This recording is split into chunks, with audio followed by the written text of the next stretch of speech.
আসসালামু আলাইকুম প্রিয় দর্শক এবং শ্রোতা, সবাইকে আমন্ত্রণ জানাচ্ছি জীবন গল্পের আরও একটি এপিসোডে এবং আমি আরজি কিবরিয়া আপনার সঙ্গে রয়েছি। আপনারা শুনছেন ঢাকা FM 90.4 প্রতি বুধবার রাত 11টায়।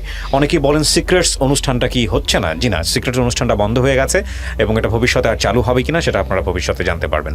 ওকে, আমরা শুরুতেই যিনি গেস্ট রয়েছেন আমার সঙ্গে তার সঙ্গে একটু কথা বলতে চাই। আপনার নামটা একটু বলেন প্রথমে। আসসালামু আলাইকুম, আমার নাম হচ্ছে আসমা আক্তার রিয়া। আসমা আক্তার রিয়া, জি। জন্ম জেলা কোথায় আপনার? আমি অ্যাকচুয়ালি পুরান ঢাকায় জন্ম হয়েছি। পুরান ঢাকা বলতে পিলখানা যেটাকে বলে, বিডিআর 1 নম্বর গেট, ওইখানে আমার জন্মস্থান। আর আমার চাচা ফুপু যত রিলেটিভ আত্মীয় স্বজন আছে সবাই আমাদের ওইখানে স্থানীয়।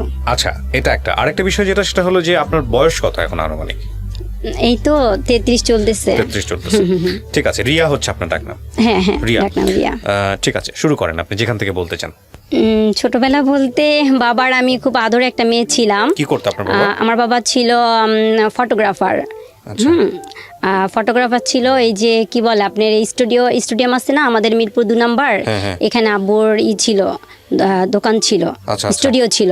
হ্যাঁ, আর আমাদের পুরান ঢাকার আমাদের যে পিলখানা যেটা বলে বিডিআর 1 নম্বর গেট, ওইখানেও আমার আব্বুর দোকান ছিল। আচ্ছা। তো আমার আব্বু মারা গেছে 2002-এ। তো আব্বু যখন মারা গেছে, মারা যাওয়ার পর থেকে এটা বোঝাই যায়, মানে কি বলবো, একটা বাবা থাকে সংসারের সবচাইতে মানে একটা ছায়া। কয় ভাই বোন ছিলেন আপনারা? আমরা 2 ভাই 2 বোন। আপনি বড় সবার? না, আমি টুইন। আমি আর আমার ছোট ভাই হচ্ছে টুইন। আচ্ছা আচ্ছা, আপনারা এক ভাই এক বোন হচ্ছে টুইন, জমজ যেটাকে বলি আমরা। হ্যাঁ, বলেন। আমি যখন ক্লাস 9-এ পড়ি তখন আমি আসছিলাম মিরপুরে বেড়ানোর জন্য আমার বোনের বাসায়। বোনের বাসায় বেড়াতে আসছিলাম। তো ওর সাথে আবার শাহালি প্লাজা মার্কেটে আমি যাই আমার বড় বোনের সাথে। হ্যাঁ, বড় বোনের সাথে মার্কেটে যাই। তখন আমার হাজবেন্ড, যার সাথে মানে আমি এখন সংসার করতেছিলাম এতটা বছর, তার সাথে আমার একটা ইয়েতেই দেখা হয়, শপিংয়ে দেখা হয়। তো ওই বসা ছিল। তো আমার বোনের সাথে আমি যখন ওই যে কসমেটিক এগুলো কিনতেছিলাম তখন ও আমাকে ফলো করে আর কি। তো তখন বয়সটা তো অনেক কম, ঠিক আছে। তো ওই সময়ে একটা মানুষের কি প্রথমের একটা চাওয়া, মানে চাউনি অন্যরকম থাকে ওই বয়সটার মধ্যে, ঠিক আছে। আচ্ছা, কে আপনাকে ফলো করতেছিল? দোকানে, মানে ওই যে দোকানে আমি আমার বোনের সাথে যখন যে কেনাকাটা করতেছিলাম না, ওইখানে বসা ছিল ছেলেটা। কেউ একজন আপনাকে ফলো করতেছিল, যেটা আপনি পরবর্তীতে জেনেছেন? মানে ও আমার সাথে একটুখানি কথা কাটাকাটিও করে। যেমন আমি পারফিউম করতেছিলাম যখন আমার বোনের সাথে কিনতেছিলাম যখন, তখন আমাকে বলতেছে যে আপনি কিভাবে জানেন এই পারফিউমটা। ও আর কি মানে আমার সাথে একটা কথা বলার জন্য মানে ইস্যু তৈরি, মানে করতেছে, মানে কিভাবে কথা বলা যায়। তো আমি বলতেছি আপনি কি দোকানদার যে আপনি আমার সাথে কথা বলতেছেন? আমি আপনার সাথে কথা বলবো কিসের জন্য? যে দোকানদার তার সাথে কথা বলবো, আর আমি আপনার সাথে কেন এই জিনিসটা নিয়ে করবো? বলে আমাকে বলতেছে বলেন না আপনি, ভালো লাগতেছে তো আপনার কথা। তো আমি ভালো লাগলেই তো আপনার সাথে আমি কথা বলবো না। তো আমার বোনকে বলতেছি কি চলো আপু এখান থেকে চলে যাই, এখান থেকে আর আমাদের কেনাকাটার কোনো দরকার নাই, ঠিক আছে। তো যাই হোক, ওইখানেই সমাপ্তি। এরপরে দেখলাম আমি তো ওই সময় আমার স্কুল ছুটি ছিল দেখে আমার বোনের বাসায় বেড়ানোর জন্যই আমার আসা আর কি, পুরান ঢাকা থেকে মিরপুরে আসা। তো ওই তখন দেখলাম যে ঠিক একদম আমার বোনের বাসার যেখানে সেখানে কয়েকটা দিন খালি ঘোরাঘুরি করতেছে। তা আমি ভাবলাম যে এই ছেলেটা আমার তো মানে সেন্সে আসি না ওরা কোথায় দেখছি, মানে আমি এটা বাদ দিয়ে দিচ্ছি। কিন্তু ওর যে টার্গেট ছিল, ওই ছেলেটা যে টার্গেটটা ছিল আমাকে মানে দেখার জন্য ও আসতো। তো এরকম কয়েকদিন দেখার পর আমার কাছে কেমন যেন একটা লাগলো যে কি ব্যাপারটা কি, ও এরকম আসতেছে করতেছে। তো একদিন আমার বোনের বড় মেয়েটা, ও ভাগ্নি, ওকে নিয়ে আমি আবার নিচে নামছি। তো আমাকে দেখা ও কথা বললো আর কি যে আপু সেদিনকার যে ইটা করছি না, এই জন্য আমি সরি বলার জন্য আমি আসছি। তো সে হয়েছে তো এইটা বলার জন্য কি আপনি এতদিন ঘুরতেছেন? তো ও বলতেছে কি যে হ্যাঁ আসলে আপনার সাথে খুব মানে মিসবিহেভ করে ফেলছি, তো এই জন্যই আপনি কি মাইন্ড করছেন? আমি কি না মাইন্ড করব না। ছেলেটা বলতেছে। কত সালের ঘটনা এটা? এটা হচ্ছে আপনার আমাদের এই যে গ্রেনেড হামলা হইলো না, চারে সেই সময়কার ঘটনা। হ্যাঁ, আচ্ছা। তারপর তার কিছুদিন পরেই তো গ্রেনেড হামলাটার ইটা হইলো। আমি এই যে পুরো বাংলাদেশের অবস্থা কথা বলতেছিলেন। হ্যাঁ, তারপর তো আমি বলছি, আচ্ছা ঠিক আছে। তো আমাকে বলতেছে কি যে আমি আপনার কোনো একটা সেল নাম্বার নিতে পারবো। তো আমি বলতেছি কি যে আমি তো এখন এই সময় কোনো সেল টেল আমি ইউজ করি না, আর কিভাবে দিব এটা দেওয়া সম্ভব না। আপনার কাছ থেকে চেয়েছে? হ্যাঁ হ্যাঁ। তো আমি বলতেছি যে আমার কাছে তো কোনো মোবাইল নাই, আমি কিভাবে দিব। তো আমি বলছি কেন, ওই যে আপনার বোন আছে না, বোনের যেহেতু ম্যারিড, আপনার ভাগ্নি আছে, বোনের নাম্বারটা আমাকে দেন। তো আমি তখন ওই কাটায় গেলাম, ওর সাথে কথা টথা বললাম না। ওমা আবার দেখি আবার সেই একই অবস্থা, আবার আবার ঘুরঘুর করতেছে। তো ব্যাপারটা এমন হয়েছে না, তখন কেমন যেন নিজের প্রতি নিজেরও একটা অন্যরকম একটা ফিলিংস একটা কাজ করলো আর কি, যে ছেলেটা আসতেছে ঘুরঘুর করতেছে, যাক ওর সাথে একটুখানি কথা বলি আর কি। এইভাবে একটু কথা বললাম, কথা বলার পর তো আমি আবার কি করলাম, আমার বোনের নাম্বারটা দিইনি, আমি দিছি আমার এক ভাবির নাম্বার। ভাবি বোনের নাম্বার তো দেওয়া যায় না, কারণ বোন যতই হোক। আপনি নাম্বার দিয়েছেন মানে তার মানে আপনার তাকে কোনো না কোনো ভাবে ভালো লেগেছে। হ্যাঁ হ্যাঁ, আমি তাকে নাম্বারটা দেই। কোন ক্লাসে পড়েন তখন আপনি? ক্লাস 9 এ? ক্লাস 9 এ। আচ্ছা। তো আমি তাকে নাম্বারটা দেই, নাম্বারটা দেওয়ার পর ভাবিকে বলি, ভাবি এরকম এরকম এই ছেলেটা এরকম করে, তো আমি আসলে বুঝতে পারতেছি না, তোমাদের এইখানে বেড়াইতেও আসলাম, আবার এই ছেলেটা আমাকে এরকম করে, যাক। তো আমাকে আমার ভাই বলেছে, এই তুমি পুরান ঢাকার, তোমাদের ওইখানেই তো আরো বেশি এইসব। তাই আমি বলেছি কি, আব্বু তো অনেক কড়াকড়ি, আর আমাদের ফ্যামিলিটা অনেক কড়াকড়ি ছিল, এই মানে প্রেম প্রীতি ভালোবাসার দিকে কখনো মানে আমরা ওই দিকে যাওয়ার মতো কোনো চেষ্টাও করতে পারি নাই। তো যাই হোক, তো এইভাবেই মানে আগায় যেতেছে। তো ভাবিকে ফোন দিত, ভাবির সাথে কথা বলতো, ভাবির সাথেই আদান প্রদান হইতো, আমি কবে মিরপুর আসবো, কবে ওর সাথে দেখা করব, এইভাবেই চলতেছিল। হ্যাঁ। তো যাই হোক, ও প্রস্তাবটা পাঠায় আমার এই ভাবির কাছেই, ঠিক আছে। তো ও তখন আপনি গিয়ে ইয়েতে জব করতো, এই গ্রামীণ ফোনে। হ্যাঁ, গ্রামীণ ফোনে জব করতো, ওর ইউনিফর্ম পরা ছিল, ওই জব করতো ভালো, তখন মোটামুটি ভালোই চলে। তো ও তো আমার চেয়ে অনেক সিনিয়র ছিল, ভালো সিনিয়র ছিল। তো বিয়ের প্রস্তাবটা দেওয়ার পরে আমার আম্মার কাছে আমার ওই ভাবি জানায়, তো বলতেছে যে এরকম যে আসছে, বিয়ের প্রস্তাব আসছে, তো খালাম্মা যেহেতু ভালো, তাহলে আসেন আমরা করাই। তো এর মধ্যে হয়েছে কি, ও ভাবিকে এমনভাবে কনভিন্স করে ফেলছে যে আমাকে ছাড়া বাঁচবেই না। ব্যাপারটা এমন হয়ে গেছে, ঠিক আছে। এইভাবে তো হাত করে, ভাবিদের হাত করে, তারপরে ক্লাসমেট যদি থাকে কেউ ওইভাবে করে হাত করে, এইভাবে করে তো কনভিন্স করার চেষ্টা করতেছে। হ্যাঁ হ্যাঁ। তো ভাবিকে তো পুরোপুরি, ভাবি তো আমার যতটুকু আমার দিকে আসবে তার চেয়ে বেশি গেছে ওর দিকে টানটা। তো ভাবি দেখছে যে আসলে তো অনেক পাগল আর এরকম, তো আসলে মানে ভালোই হবে, ঠিক আছে। তারপর এতটা পাগল, আমিও ভাবির কাছে ফোন দিতাম, তখন কি করতাম, ওই ফোন ফ্যাক্স থেকে ফোন দিতাম ভাবির কাছে, মানে টিফিনের টাকা জমায় তখন ফোন টোন দিতাম, যে ভাবি কি খবর, ওর কোনো খবর নিউজ আছে এই সেই। হ্যাঁ, ভাবি বলতো যে এটা বলছে ওইটা বলছে, এই কথাগুলি হইতো আর কি আমার এই। তো যাই হোক, বিয়ের ব্যাপারটা আপনার ফ্যামিলি কিভাবে নিল, রাজি হলো? তারপর রাজি হইলো, রাজি হওয়ার পরে আমাদের বিয়েটা হইলো, মানে মোটামুটি ঘরোয়া টাইপের। মানে আপনার ফ্যামিলি রাজি হয়েছে? ওই সময়টাতে কি করতো, কোনো কিছু করতো ছেলে? হ্যাঁ, তখন ওই ফোনে জব করতো। ফোনে জব করতো? হ্যাঁ হ্যাঁ। কি হিসেবে ছিল ও? মানে আমার কাছে তো বলছে গ্রামীণ ফোনে জব করতো, এতটুকু জানি, বাট আমার ওর কোনো ভিজিটিং কার্ড ছিল না, ঠিক আছে। ও কোন মানে লেভেলে ছিল সেটাও আমাকে বলে নাই, আর তখন আমি বুঝতেও পারতাম না, বললেও আমার কাছে লাভ ছিল না, কারণ তখন তো আমি বুঝতাম না যে মানে একটা মানুষের লেভেলটা গেলে তার ইটা কি হয়ে দাঁড়াইতে পারে, ঠিক আছে। সে ম্যানেজমেন্টে আছে নাকি, মানে আছে না অনেক ধরনের, অনেক রকমেরই। তো যাই হোক, তো এইভাবেই গেল। তো বিয়েটা হওয়ার পর, কত সালে বিয়ে হলো আপনাদের? 2004-এ। 2004-এ, হ্যাঁ। 4-এ বিয়ে হলো। তো বিয়ের পর 7-8 মাস পরে আমার বড় মেয়েটা কনসেপ্ট করলো। তো তখন তো আমি মানে পড়াশোনা অনেকটা মানে অফ হয়ে গেল, পড়তেই অফ হয়ে গেল, ঠিক আছে। তো ও হওয়ার 5 মাস আগে, বড় মেয়েটার 5 মাস আগে আমি যে বাসায় ছিলাম, যে বাড়িতে ছিলাম, ওই বাড়ির বাড়িওয়ালার ছেলে একটা মেয়েকে নিয়ে চলে গেছে, ঠিক আছে। তো আমার বেলকনি থেকে না, ওই যে মেয়েটাকে নিয়ে চলে গেছে আমাদের বাড়িওয়ালার ছেলে, ওই মেয়েদের বাড়িটা আমাদের বাড়িটা পাশাপাশি ছিল। তো ওই মেয়ের একটা মানে বেবি ছিল, 7 বছরের ছেলে। তো ও না বেলকনিতে না এভাবে হাত দিয়ে না, মানে মলিন হয়ে রাস্তার দিকে তাকায় থাকতো। ওই যে মেয়েটা চলে গেছে আর কি। আপনাদের বাসা থেকে? আমাদের বাসা থেকে না, আমাদের বাসা বাড়িওয়ালার ছেলে যে মেয়েটাকে নিয়ে ভাগায় চলে গেছে। তো ওই আমি আমি আমি শুনছি কি বাড়িওয়ালার মেয়ের কাছ থেকে, হ্যাঁ মেয়ের কাছ থেকে শুনছি যে আমাকে বলতেছে কি জানিস, আমি যার পাশে ছিলাম ও আবার আমার বান্ধবী ছিল। হ্যাঁ, তো আমাকে বলতেছে জানিস আমার ভাইটা এত একটা খারাপ কাজ করছে না, এই ছেলেটাকে দেখতেছিস? আমি কি হ্যাঁ, ওর ওর বোনটা না এই যে ওর মাটাকে নিয়ে না আমার ভাইটা চলে গেছে।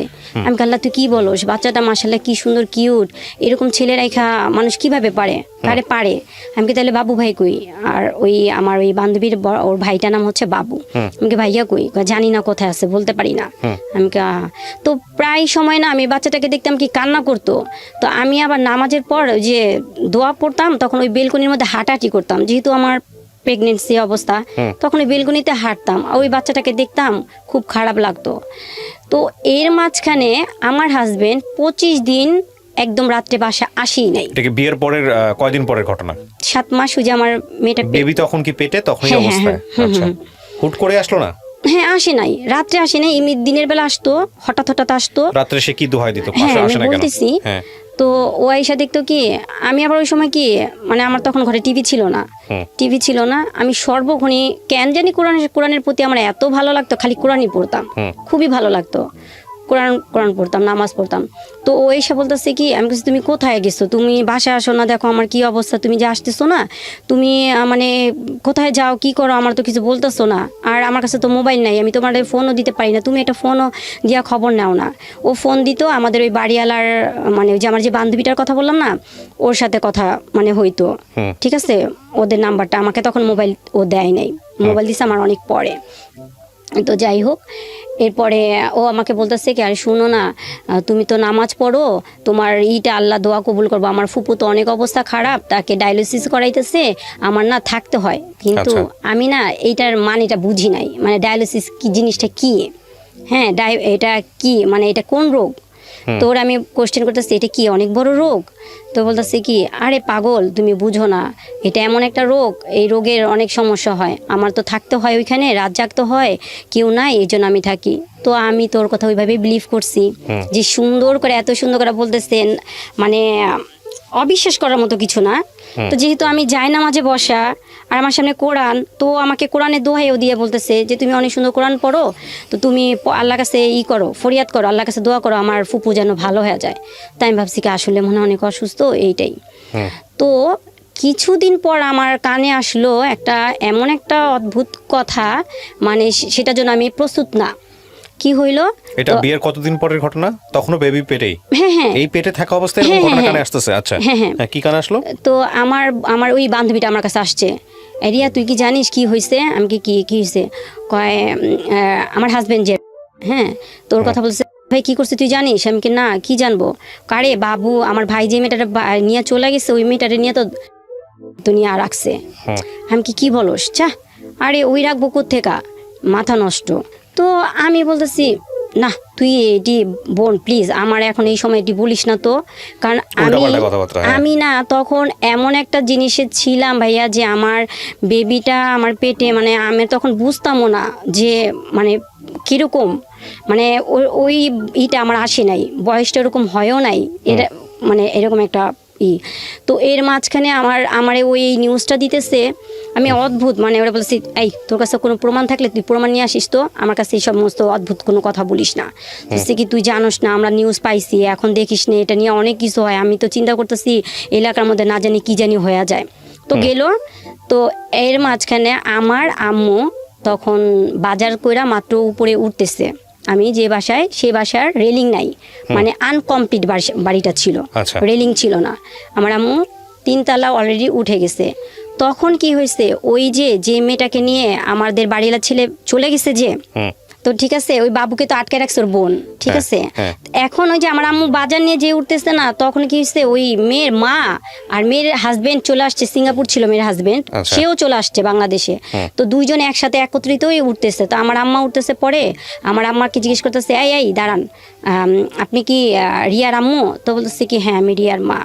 কি হয়? বলতেছে আমার মেয়ের জামাই। আপনার মেয়ের জামাই কোথায় আছে?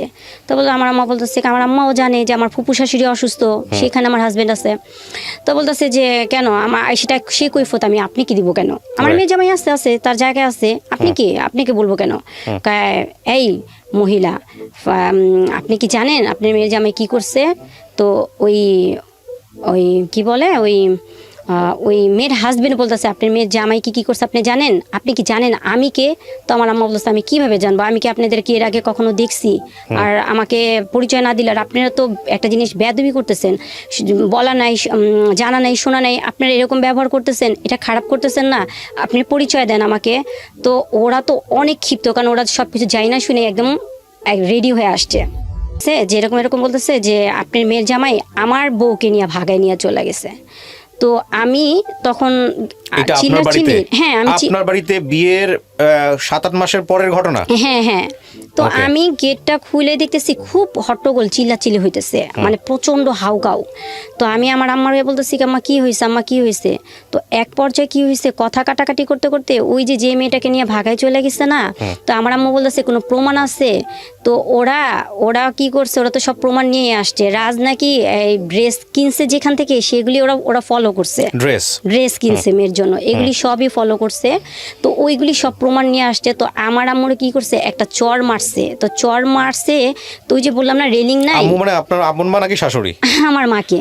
আপনার মা তখন কোথায় ছিল, মানে আপনার ওখানে আপনার টেক কেয়ার করতো? আমি তো আমার টেক কেয়ার করতো। মানে আপনি কি আপনার বাড়িতে ছিলেন নাকি? হ্যাঁ, আমার বাড়িতে ছিলাম, আমার মার সাথে ছিলাম। আচ্ছা, তো আপনার বাড়িতে আসছে এই কমপ্লেইন নিয়ে? আচ্ছা, এটা তো ওর বাড়িতে যাওয়ার কথা। তো তারপরে আমার আম্মু কি পড়ে যেতে নিচ্ছে, তো আমার বান্ধবী ধরে ফেলছে।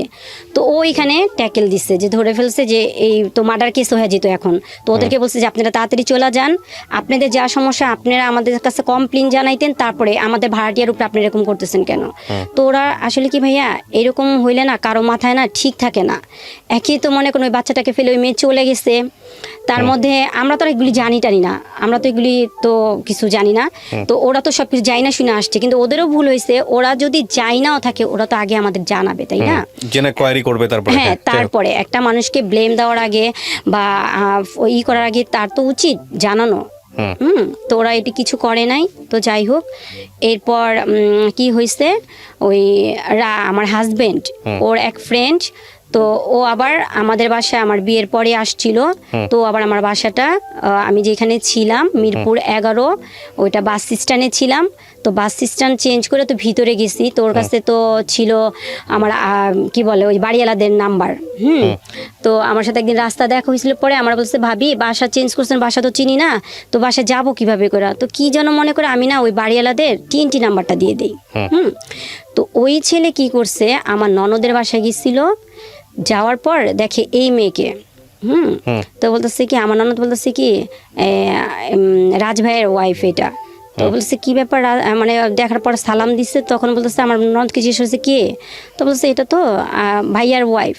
তো বলতেছে ভাইয়ার ওয়াইফ মানে কার? বলতেছে কি রাজের। তো আমার আমার হাজব্যান্ডের ফ্রেন্ড বলতেছে যে কিভাবে, আমি তো এই মেয়েকে দেখি নাই। আর আমার হাজব্যান্ড কিন্তু আমি কি বলবো, হ্যাঁ বলেন।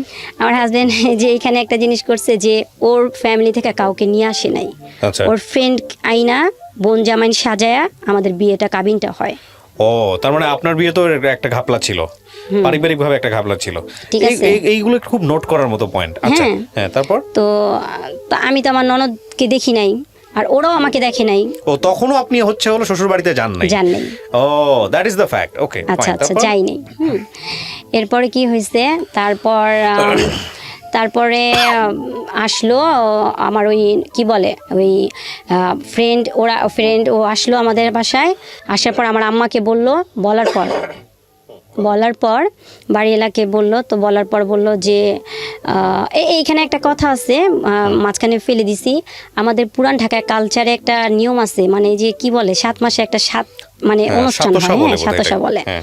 তো আমার এক অনুষ্ঠানটা খুব বড় সড়ো করে করা হয়। আমার যে মেজো মামা আমাকে খুব বেশি আদর করতো। তো মেজো মামা আবার আমাকে তখন 3 ভরির মধ্যে একটা নেকলেস দেয় আমাকে। নেকলেস দেয়। আমার যে মানে চাচারা মামারা সবাই আসে, ঠিক আছে, সবাই আসে। তো আমি যে বাসায় ছিলাম ওই বাসার বাড়িওয়ালা তারাও জানতো না যে আমাদের ফ্যামিলিটা মানে এত মানে ভাই তো সবাই গাড়ি নিয়ে আসে, তো সবাই গাড়ি টাড়ি নিয়ে আসে, তো তখন থেকে আমাদের বাড়ি এলা না, তখন আমাদেরকে একটু ভালো চোখেই দেখতো, যে না নর্মাল না, অনেক আছে না জি। তো যাই হোক ভালোভাবেই তো সব কিছু চলতেছে। তো এর মাঝখানে যে রাজের যে এই প্রবলেমে যে জড়ায় গেছে, ও কিন্তু আমাকে কিছু বলে নাই, কিন্তু 25 দিন আসা যাওয়া করছে দিনের বেলা, রাত্রে থাকতো না। এরপরে ওই যে ওর ফ্রেন্ড আমার বাসায় আসার পর তখন কি হয়েছে, তখন জানাজানি হইল, তখন এইটা নিয়ে মানে অনেক বিচার সালিশি হওয়ার পরে কি হইলো, ওই মেয়ে আইসা পড়লো, মেয়ের জামাইয়ের কাছে চলে গেল। এরপর এই মানে ওই মেয়েকে নিয়ে খুবই মানে একটা মানে এমন একটা ঘরের মধ্যে পরিস্থিতি হয়ে গেল, যে যখন আমি পুরোপুরি জানতে পারলাম যে আসলে ওই মেয়ের সাথে ওর সবকিছু হয়ে গেছে, তখনও ওই মেয়ের সাথে। আপনি জানলেন কিভাবে? আপনার হাজবেন্ডই বললো আপনাকে? হাজবেন্ড বললো। তখনই আমার শাশুড়ি এরা সবাই আসলো। এসে আপনার কাছে আসলো না ওই মেয়ের কাছে গেল? কোনটা? আমার বাসায় আসছে তখন। আমার আম্মা যাওয়ার পরেই ওরা আমাদের বাসায় আসলো। আর আমার যে 7 আসার সময় যে অনুষ্ঠানটা করা হইলো, তখন তো আমার আম্মা বলছে যে তুমি তোমাদের বাসা থেকে সবাইকে নিয়ে আসো, এই তো একটা সময় ফ্যামিলির পরিচয় হওয়ার জন্য, তো তারাও আসুক দেখুক, দুইটা ফ্যামিলির একটা আন্ডারস্ট্যান্ডিং তখন হবে, ঠিক আছে। তো ও একটার পর একটা এক্সকিউজ দেখায় মানে এড়ায় গেল, আনলো না, কাউকে আনে নাই। যাই হোক, তো এই মেইলি ব্যাপারটা নিয়ে আমার ভিতরে এমন একটা অবস্থা হলো, যখন আমি শুনতে পারলাম যে আসলে সমস্ত জিনিস একদম পরিষ্কার আমার কাছে, তখন আমি ওরে বলছি যে না, তাইলে তোমার সাথে আমার সাথে হবে না সংসার লাইফ, ঠিক আছে, তুমি আমার সাথে একটা বেইমানি করছো, কারণ দিনের পর দিন তুমি আমার সততা নিয়ে আমার সাথে খেলছো, ঠিক আছে। তো যাই হোক, তো কি করলো, আমার অর্ডারের উপরে কোরআন শরীফ ছিল, উজু করে আসলো, কোরআন শরীফটা বুকে নিল, বুকে নেওয়ার পর বলল যে আমি যা করছি ভুল করছি, আর কখনোই ভুল পথে পাড়া দিব না, তুমি আমার প্রথম, তুমি আমার শেষ, যতদিন আল্লাহ পাক বাঁচায় রাখবে, আল্লাহ পাকের কাছে এতটুকুই প্রার্থনা করব যে আমাদের দুজনকে মানে মৃত্যুর আগ পর্যন্ত জানি একসাথেই রাখে। আচ্ছা, এটা আপনার ফার্স্ট বেবি হওয়ার আগের ঘটনা, তখন বেবি হয় নাই? না, বেবি হয় নাই। তো আপনি কি করলেন? ক্ষমা করে দিলেন? হ্যাঁ, তো দুজন আমরা একসাথে কি আল্লাহ মানে শুকরানা নামাজ পড়লাম, তওবার নামাজ পড়লাম, এবং মানে আল্লাহর কাছে কান্নাকাটি করলাম, ওরে আমি শিখাই দিলাম, ও অনেক কিছু পারতো না, ওরে শিখাই দিলাম, দুজনে একসাথে নামাজ শেষ করলাম, ভালো সব দিক দিয়ে ভালো চলতেছে। বেবিটা হওয়ার পর আমি এরপরে চলে গেছিলাম সিলেট। সিলেট ছিলাম তখন, আমাদের ওইখানে যে করিমুল্লা মার্কেট, সিলেট মানে কি বলে এটা, বন্দরে, ওইখানে আমাদের একটা মোবাইল দোকান ও করে, ওখানে আমি 3-4 বছর ছিলাম। তারপর ওইখান থেকে ভালো, সব দিক দিয়ে খুব ভালো, এত ভালোভাবে মানে ওইখানে আর কোনো কষ্ট কি জিনিস আমি বুঝি নাই, খুব ভালোভাবে চলতেছে, মানে আলহামদুলিল্লাহ সব দিক দিয়ে ভালোভাবে চলতেছে। তো এর মাঝখানে আমি আবার ঢাকায় ব্যাক করার পর আমার আম্মু আবার টাকা দিল, তখন আমি কামরাঙ্গীচর ছিলাম, তখন ওকে একটা মোবাইল সার্ভিসিং একটা দোকান করে দিল। দোকান চলতেছে। দোকান করে দিল মানে কি? তখন আপনি জানতেন গ্রামীণ ফোনে কাজ করে? আসলে গ্রামীণ ফোনে কোনো কাজ করে না সেই ছেলে। না, বিয়ের পরে আপনি বুঝলেন এগুলো সব ভুয়া ছিল, ঠিক আছে। তো ও ঘুমাই থাকে 1-2টা পর্যন্ত, সবসময় ঘুমায় থাকতো। তো ওরা আমি বলতাম যে তুমি এত মানে এরকম অলস কেন, তুমি যাও না, করো না, তাহলে কিভাবে চলবে এরকম। তো আমাদের কি ভাইয়া, যেটা সত্যি কথা, আমার আম্মু আমার অনেক হেল্প করতো, যেহেতু মেয়ে, আর এখন একটা সাংসারিক ভিতরে ঢুকে গেছি, মানে অনেকটাই হেল্প করতো আমার আম্মু, লুকায় অনেক বেশি করতো। তো যাই হোক, মনে করেন এর মাঝখানে ও কি করলো, একটা রাজনীতি বিষয় নিয়ে ওইখানকারই লোকের সাথে লাগাই দিল, ঠিক আছে। কিন্তু এলাকাটা কিন্তু ওইটা আমার জন্মস্থান, ওইখানে কিন্তু আমাকে সবাই চিনে। তো ওর মুখে শুনি যে ওর জামাই এরকম করছে একটা জিনিসগুলি একটা খারাপ না।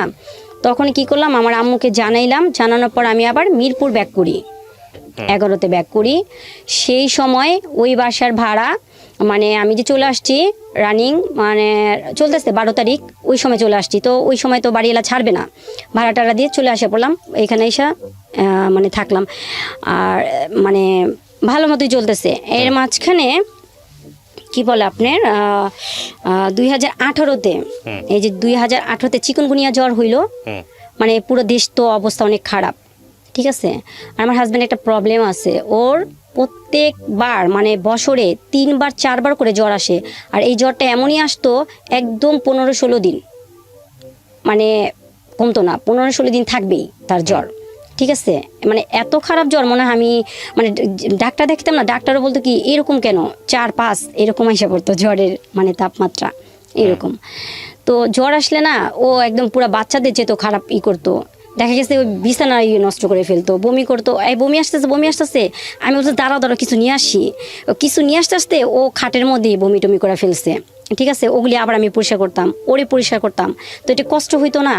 হ্যাঁ, রাগারাগি হাজব্যান্ড ওয়াইফের সাথে হবে না কেন, হবে, কিন্তু সেরকম রাগারাগি আমার সাথে ওর সাথে কখনই হইতো না, যে সে মিথ্যা কথা বলবো না, সবসময় ভালো ছিল। এরকম মনে করেন যখন যদি আমিও যদি অসুস্থ হইতাম বা আমার বাচ্চারা অসুস্থ হইতো, যদি ডক্টরের কাছে যাওয়ার প্রয়োজন হইতো, যাইতাম, যদি কোনো টেস্ট দিত, ভাইয়া বিশ্বাস করবেন না যে ইঞ্জেকশন পুশ করার আগে টেস্টের মানে ওর ব্যথা লাগতেছে, পারে না, এত বেশি দেখাইতো আপনাকে যে ভালোবাসে, এরকম করতো। এই আপনি কি এরকম করে দিলেন কেন, ব্যথা পাইছে না, ওর ব্যথা লাগতেছে না। তখন ওই লোকটা মানে ওই নার্স বলতো যে আশ্চর্য ব্যাপার, যাকে দিছি তার কিছু হইতেছে না, আপনি কেন এরকম এক্সাইটেড, মানে এরকম কেন, এরকম। আমি তো ওর বুঝাইতাম, তুমি এরকম করো কেন, তুমি একটু থাকো না, তুমি এরকম সব জিনিস নিয়ে এরকম করাটা কি তোমার ঠিক, তুমি কুল থাকো, আমার জিনিস আমি দেখবো। আচ্ছা, গেল। তো চিকুনগুনিয়া যে জ্বর, মানে যে পুরো দেশের যে ভয়াবহ অবস্থা, তখন ওর চিকুনগুনিয়া জ্বর হয়, তখন আমি ওরে নিয়ে সরোয়ার দিতে যাই।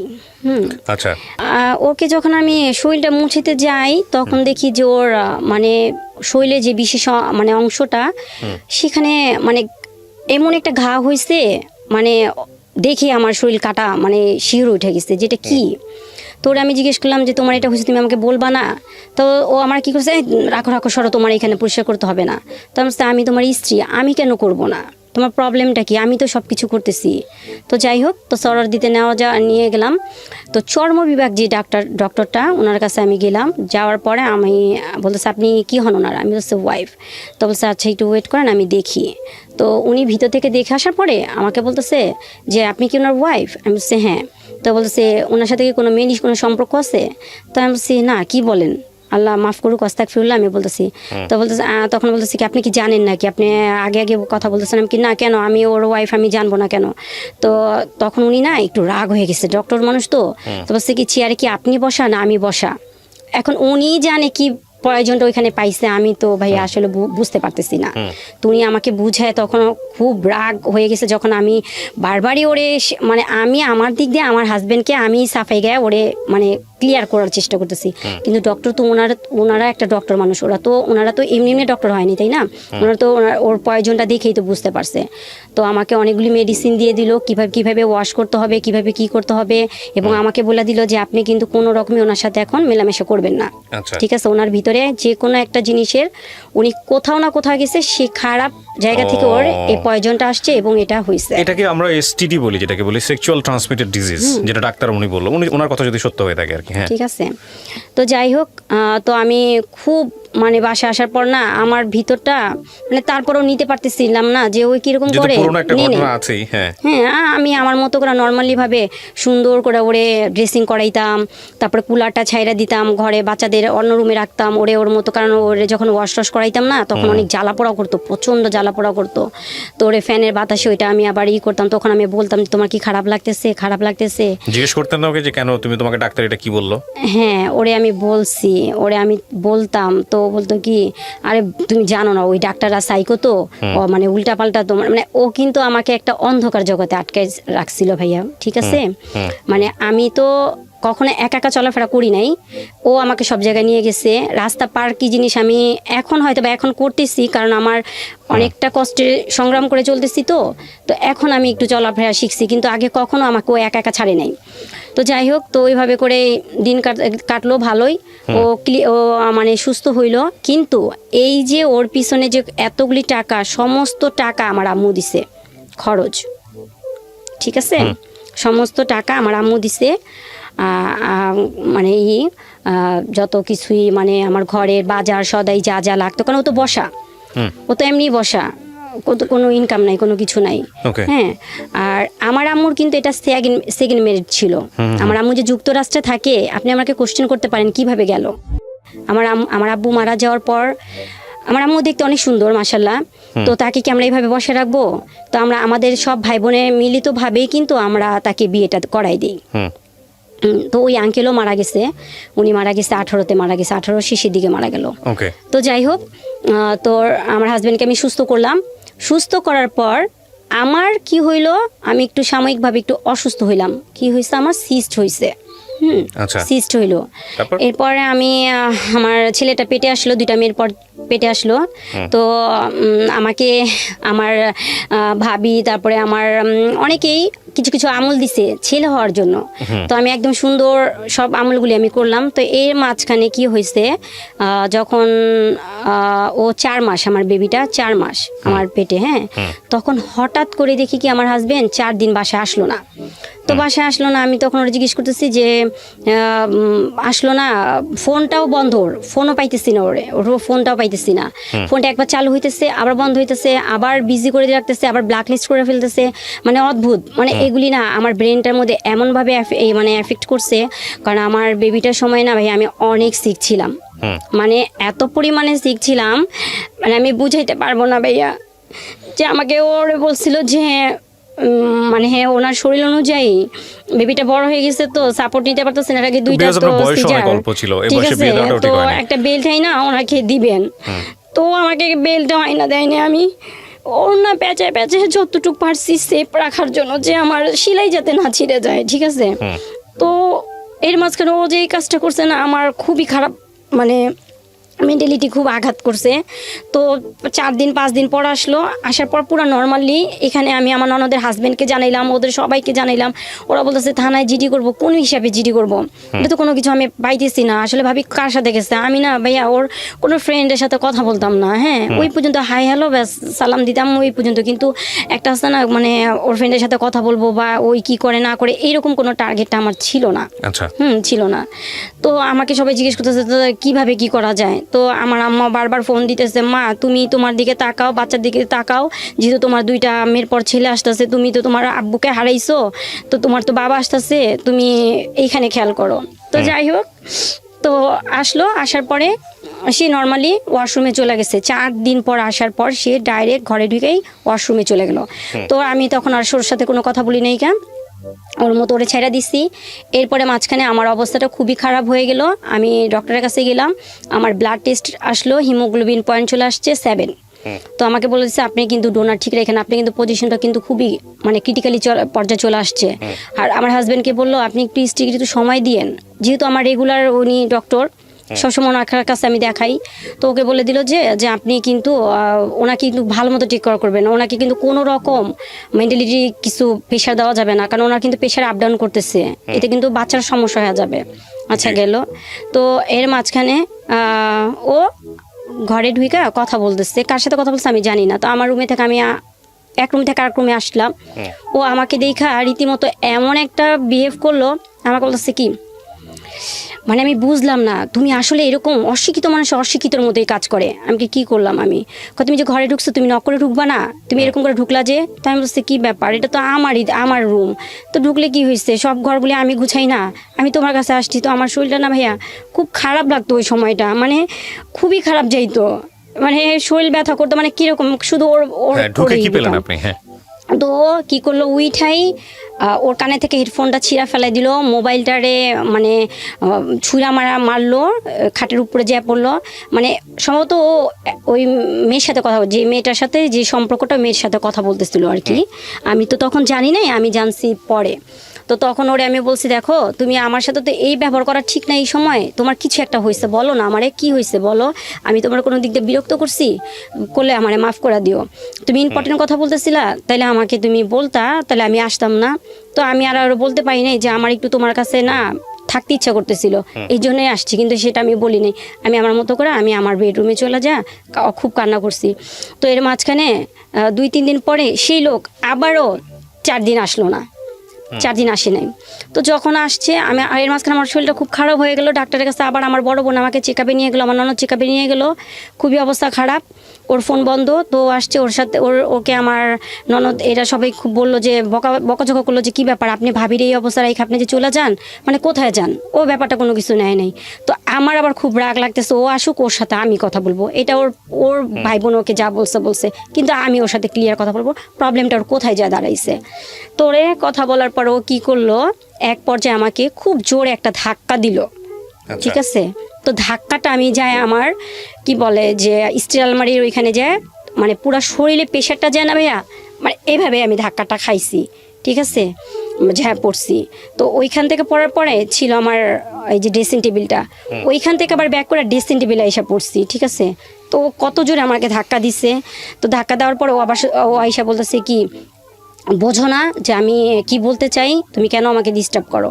তো আমি বলছি যে তুমি কি, মানে সেদিন খুব কথা কাটাকাটি হয়, এক পর্যায়ে দুই পর্যায়ে মনে করেন এমন অবস্থা হয়, তখন আমার প্রচণ্ড মানে পেইন শুরু হয়ে যায়। তো আমাকে হসপিটালে নিয়ে যায়। এটা আমার থার্ড বেবি। ওকে, হ্যাঁ, থার্ড বেবি। তো ডক্টরের কাছে যাই, যাওয়ার পরে দেখেই তো ডক্টর হতভম্ব, কারণ এখনও সময় আমার হয়নি, অনেক সময়ের বাকি। ওনারা আমাকে বলতেছে যে আমরা কিভাবে করাবো, এখন তো সময় হয়নি এই বাচ্চা তো আমরা টিকাইতে পারবো না। তো আমি বলতেছি যে আপনি কি কোথাও ব্যথা পাইছেন? উনি আমাকে বলতেছে যে আপনি এরকম সমস্যা হইতেছে, ব্লিডিং হইতেছে, অলরেডি আমার ব্লিডিং শুরু হয়ে গেছে, হ্যাঁ, পানি টানি ভাঙতেছে, ব্লিডিং শুরু হয়ে গেছে। তো আমি বলতেছি, আমি তখন হাইট করতেছি, ডাক্তারের কাছে তো আর কিছু বলা যায় না, ঠিক আছে। তো ডাক্তার ওরে বললো যে আপনি খুব তাড়াতাড়ি 4 ব্যাগ ডোনার রেডি করেন, হ্যাঁ, ওনার অবস্থা অনেক খারাপ, খুব তাড়াতাড়ি ডেলিভারি করাইতে হবে, এবং বাচ্চা খুব তাড়াতাড়ি ওরে ও যে ইয়েতে রাখতে হবে, কাচের রুমে রাখতে হবে, ঠিক আছে। তো এগুলি বললো। তো আমাকে সেদিন রাত্রে অবজারে রাখলো, যেহেতু আমার বাচ্চাটা 33 উইক, হ্যাঁ, আনপ্রিপেয়ার বাচ্চা, ফুসফুসের কার্যকারিতাটা কিন্তু তখন হয় নাই। তো ওরে বলে দিল যে আপনি সকালের দিকে চলে এসে পড়বেন আমার এই হসপিটালে, ইসলামিয়াতেই আমার এই হসপিটালে কিন্তু বাচ্চার এটার ব্যবস্থা নাই, আপনি অন্য কোথাও নিয়ে যেতে পারবেন, জাস্ট আমরা ডেলিভারির পরে বাচ্চাটা আমরা আপনার হাতে দিতে পারবো, এছাড়া আর কিছু করতে পারবো না, আর আপনি সকালবেলা চলে এসে পড়বেন। এটা আমার ডক্টর যে আমাকে দেখতো সে ওরে বলে দিছে। সেই মানুষ সারা রাত তার মোবাইল এঙ্গেজ, এখানে আমার মানে যতটা সময় চলে যেতেছে অতটা সময় আমার খুব মানে খারাপ পর্যায়ে চলে যেতেছে।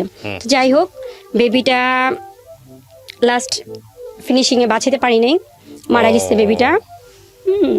মানে ওর এই আচরণের কারণে, মানে খুবই দুঃখজনক। ওরে ডাক্তার বলছে 8:30টার দিকে আসতে, ও আসছে 2:30টার দিকে আসছে, তখন আমার অবস্থা খুবই খারাপ। কত সালের ঘটনা এটা? এটা 2019 সালে, এই 2 বছর আগের। হ্যাঁ, খুবই অবস্থা খারাপ, মানে আমি নিতে পারতেছি না, অক্সিজেন চলতেছে কিন্তু আমার মানে টেম্পারেচার কমে যেতেছে।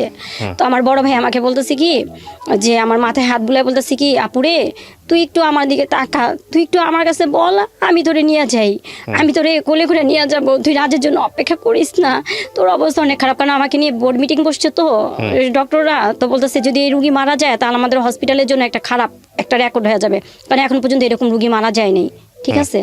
তো আমার ভাইয়ের সাথে ওর রাজিকে তো পাইতেছে না, জানাবে তো হাজবেন্ডকে, এখন হাজবেন্ডও আসতেছে না। তো আমার বড় বোনকে জানাইছে, আমার বড় ভাইকে জানাইছে। তো আমার খুব ওইখানে না খারাপ লাগতেছে কি, ও আসে না কেন, ও আসুক, ও আসলে আমার ডেলিভারিটা আমি করাই ফেলবো। বাসায় আমি তো 25 দিন পরে জানতে পারলাম যে আমার বেবিটা নাই। তখন আমার কি বলে, ওর মোবাইলে একটা ফোন আসে, ফোনটা এরকমই ছিল, ওই মেয়ে ফোন দিছে, ফোনটা আমি রিসিভ করি। আমার হাজব্যান্ডের মোবাইলটাতে এমনভাবে আমার কাছে হাইড করে রাখতো, ওয়ার্ডরোবের ভিতরে তালা মারে রাখতো, বা কিচেন রুমে মানে লুকায় রাখতো, যাতে আমার কাছে না পড়তো, ওর মোবাইলটা আমার কাছ পর্যন্ত না আসতো, এরকম। তো সেদিন কি আল্লাহর কি অশেষ রহমত, সেদিন আমি ওর ফোনটা পাওয়ার পর দেখি কি ওই মেয়েটা বলতেছে, খারাপ ভাষা গালি দিতেছে, তুই কি খালি ঘুমাইতে থাকোস, তোর জন্য আমি ওয়েট করতেছি, তুই কখন আমাকে নিয়ে যাবি। তো আমি একটা মেয়েলি কণ্ঠ, ও কোথায় ছিল তখন? ঘরে শোয়া, ঘুমাচ্ছিল। আমি তখন হতভম্ব যে কি, হাউ ইজ পসিবল, আমার হাজবেন্ডের মোবাইলে একটা মেয়ে তারপরে এইভাবে কথা বলতেছে, এটা তো মাইনা নেওয়ার মতো না। তো ওরে আমি জিজ্ঞেস করলাম এই মেয়েটা কে, তো আমরা বলতেছি কি, আপনি মেয়ের সঙ্গে কথা বলছিলেন না? না কথা বলতে পারিনি, কারণ ও কেটে দিচ্ছে, আর আমার হাজবেন্ডের মোবাইলটা তো পাসওয়ার্ড দেওয়া, আমি তো খুলতে পারি নাই। হ্যাঁ, এমনি এর আগে আমার কাছে মোবাইলটা থাকতো, যখন এই মেলি ব্যাপার ও যখন মানে হয়েছে, তখন থেকে এই মোবাইলটাই আমার ঘরে ছিল প্রথম ইস্যু, ঠিক আছে। তো যাই হোক, এরপরে দিয়ে ওরে জিজ্ঞেস করলাম, ও বলতেছে কি আমার মাথায় আঙ্গুল দিয়া গুতা দিয়ে এইভাবে মানে করে, আরে তুই তো একটা সাইকো হয়ে গেছিস, ওই যে বাচ্চা মরে গেছে না, মারা যাওয়ার পর থেকে মানে মাথায় শুধু সবসময় ওলট পালট জিনিস, কে ফোন দিবে আমারে, পাগল। এখন তো আমি কারোর কাছে প্রমাণও দিতে পারতেছি না, কারণ মোবাইলটা তো আমার কাছে না, আমি কারে কি বলবো।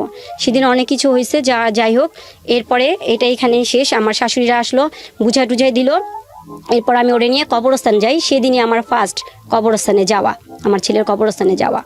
তো ওরে যাওয়ার পরে সেখানে আমি ওরে বলতেছি, দেখো এই যে কবরস্থানটা দেখতেছো, এটা বিশাল একটা জায়গা, কিন্তু এই যে কবরের ভিতরটা দেখতেছো খুব ছোট্ট একটা জায়গা। হ্যাঁ, এখানে যার যার ইমান আর আমল নিয়েই সবাই আসবে। এখানে কিন্তু ওইভাবে করে কবরটা তার জন্য মানে সুরক্ষিত করা হবে, যার যেরকম মানে আমল থাকবে, ভালো দিক থাকবে। তো এইটাই আমাদের শেষ একটা ঠিকানা। তোমাকে একটা প্রশ্ন করি, তো বলতেছে হ্যাঁ করো। আমি কি তুমি কি কোনো ব্যাপারে কারোর সাথে ইনভলভ হয়েছো? যদি আমি তো ওরে কখনো নাম ধরা ডাকি নেই, আমার বড় মেয়ের নাম দিয়ে ওরে ডাকতাম। তো বলতেছি রাজনাব্বু দেখো, তোমার কাছে আমার শেষ একটা ইচ্ছা, আমি তো তোমার কাছে সংসার লাইফে এরকম আমার কিছু চাই নাই, এটা আমার একটা মানে ধরো তোমার কাছে এটা চাওয়াই। তোমার যদি এরকম মনে হয় না যে তুমি আমাকে দিও, আর যদি মনে হয় দেওয়ার দরকার নেই তাহলে চলে যাও। সেটা হচ্ছে তুমি যদি কারোর প্রতি ইনভলভ হয়ে যাও তাহলে তুমি এইখান থেকেই চলে যাও, আমি তোমার ব্যাকে ডাকবো না।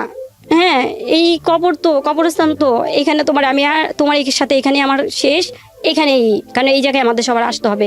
ও কি করছে ভাইয়া, আমার আমার আমার শ্বশুর মারা গেছে, তার 10 দিন পরে তো আমার ছেলেটা মারা গেছে। এখানে কিন্তু আমার শ্বশুরও মারা গেছে। আমার ছেলেটা যে মারা গেল না, তার 10 দিন আগে আমার ছেলেটা, আমার শ্বশুর মারা যাওয়ার 10 দিন পর আমার ছেলেটা মারা গেছে। তো দুইটা কবরের মধ্যে এইভাবে হাত রাখলো, হাত রেখে বলতেছি দেখো এখানে আমার ছেলে, এখানে আমার বাবা, বিশ্বাস করো তুমি ছাড়া আমার লাইফে কোনো মেয়ে আসে নাই। আর এই আমি দুইটা কবরের মধ্যে হাত রেখা বলতেছি, কসম খাইতেছি, তুমি আমার বাচ্চাদের কাছ থেকে আমার দূরে সরাই দিও না, আমাকে তুমি দূরে করো না, আমাকে তুমি আর একটা সুযোগ দাও, আমার যা হয়েছে আমি ওইটা শেষ করে দিচ্ছি। হ্যাঁ, তো আমি ওরে বিশ্বাস করলাম, বিশ্বাস করার পরে ওরে আবার সে আগের মতো ঘরে জায়গা দিলাম। কিন্তু এরপর থেকে শুরু হইতে থাকে মানসিক নির্যাতন, শারীরিক নির্যাতন, মানে মেন্টালিটি এইগুলি কি আমি দেখতেছি। মেয়ে অনবরত ওকে ফোন দিতেছে, ও ফোনে কথা বলতেছে, আবার আমি ওকে জিজ্ঞেস করে বলতেছে যে না তুমি কি দেখো, এটা তুমি ভুল দেখতেছো। কিন্তু ওই যে প্রবলেমটা আমাদের কোথায় তা জানি ভাইয়া। তারপরে কিছুদিন পরে দেখলাম ওর মানি ব্যাগে একটা লাভ লেটার, ঠিক আছে, ওইটা নিয়ে একটা শুরু হইলো দ্বন্দ্ব। এটা কি? তো বলতেছে এটা কি, আমি জানি না তো এটা কি, তারিখ ডেট সব দেওয়া, মানে কিভাবে লিখছে, মানে একটা ইয়াং জেনারেশনের ছেলে মেয়ে যা লেখে আর কি, সেভাবে ওয়ার্ডগুলি ওখানে লেখা করা। তো আমি ওরে বলতেছি, মানে দিনের পর দিন যেতেছে, ওরে বোঝার চেষ্টা করতেছি, দেখো তোমার 2টা মেয়ে আছে, হ্যাঁ, তুমি বাচ্চাগুলির দিকে তাকাও, তুমি ব্যাকে আসো, হইছে ভুল হইতে পারে, মানুষ মাত্রই ভুল, তুমি ব্যাকে আসো, তুমি অন্তত বাচ্চাগুলির দিকে তাকাও, তুমি ওদের দিকে তাকায় তুমি দেখো, ওদের লাইফের কথা চিন্তা করো, তুমি এটা ফালায় দাও, ঠিক আছে। ওরে আমি কোনো রকমই এখানে ব্যাক করাইতে পারলাম না। ও রীতিমতো মনে করেন একটার পর একটা মানে এই মন চাইতেছে, ও আসতেছে না, মোবাইল অফ করে রাখতেছে, আবার আসতেছে, মানে প্রতিনিয়ত আমাকে মেন্টালি টর্চারিং, ঠিক আছে, যেটা আমি কারো কাছে প্রমাণ দেওয়ার জন্য একটা প্রমাণ যে রাখবো সেটা করতে পারতেছি না। তবে ও যে বাসায় আসে না, এইটা মানে সবাই এটা উপলব্ধি করতে পারতেছে। তো এর মাঝখানে আরেকটা জিনিস হয়েছে যে আমার বড় ভাইয়া আছে না, বড় ভাইয়া ওরে দরজা ভিড়ায়া 2টা পা প্যাচে, আমার বড় ভাইয়া বলতেছে ভাইয়া আমি তো আপনার ওয়াইফের বড় ভাই, হ্যাঁ, যদিও আমি আপনার বয়সে ছোট, কিন্তু সম্পর্ক দিক দিয়ে কিন্তু আমি আপনার সম্বন্ধী। তো বাইরে একটা কথা বলি ভাইয়া, আমার বোন যদি কোনো ভুল করা থাকে তাইলে তারপরও একটা কথা বলি, এই ভুলের জন্য ওরে আপনি এরকম শাস্তি দিন না। হইতেই পারে ভুল আমার বোন করতে পারে আপনার সাথে, কিন্তু আপনি কি করতেছেন আমাকে একটু বলেন, আপনি কি কোনো মেয়েলি ব্যাপারে আটকায় গেছেন? যদি আটকায় যান তাহলে ভাইয়া আপনি আমার কাছে বলেন, আমার আম্মাকে দিয়ে আমি সমস্ত জিনিস আমি মানে করব। অনেক সময় হয় না ভাইয়া যে ওই মেয়ের সাথে ওর সাথে অনেক রকম সম্পর্ক হয়ে গেছে, ওই মেয়ে টাকার দাবি করতেছে, টাকা হইলে মিউচুয়াল হইলে সরায় ফেলায়, এরকম হয় না।